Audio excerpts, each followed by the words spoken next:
चुटकी भर सिंदूरा महंगा भेले हो बाबा, चुंदरी भइले अनमोल हे। चुटकी भर सिंदूरा महंगा भेले हो बाबा, चुंदरी भइले अनमोल हे। हीरे सिंदूरवा के कारण हो बाबा, छूटले नैहर हमारा हो।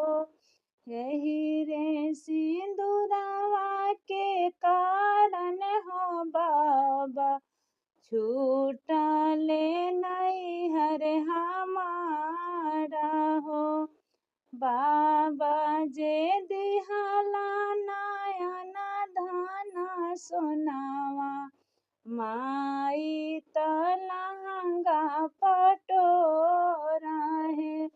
बाबा जे दिहला नयन धन सोनावा, माई त लहंगा पटोरा हे।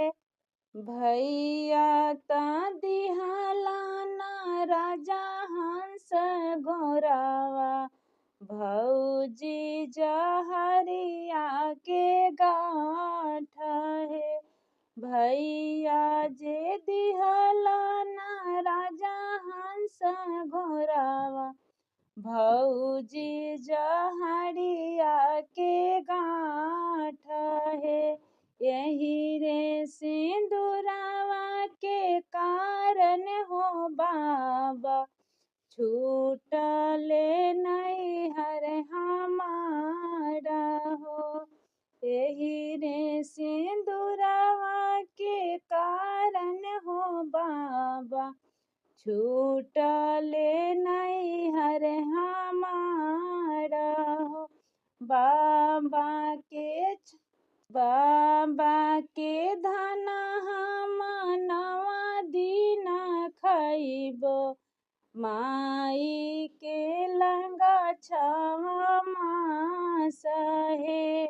बाबा के धन हम 9 दिन खइबो, माई के लहंगा 6 मास हे।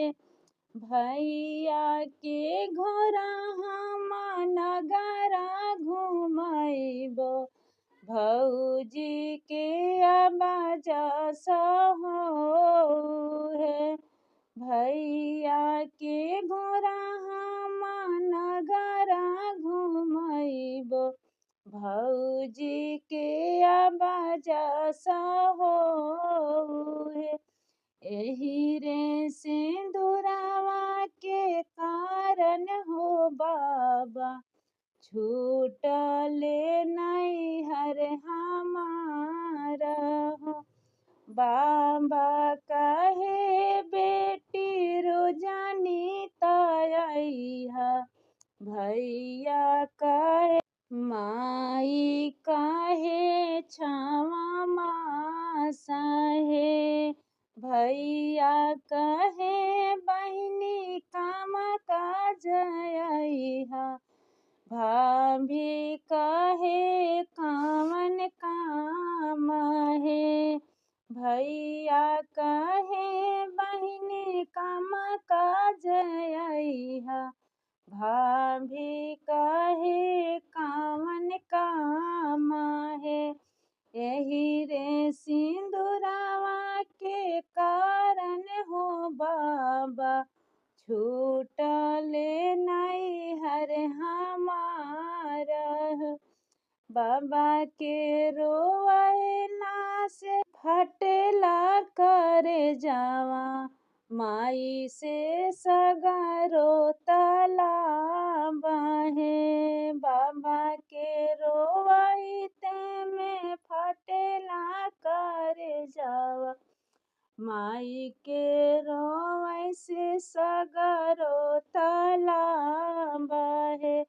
भैया के रोवैते आचर खूट भीजेला, भाभी के हीरे दा कठोरा हे भैया के रोवाई ते आचर खूटा भीजेल भाभी के हीरे दा कठोर हे यही रे सिंदूरवा के कारण हो बाबा छूटले नहीं हरे हमारा है चुटकी भर सिंदूरा महंगा भेले हो बाबा चुंदड़ी भर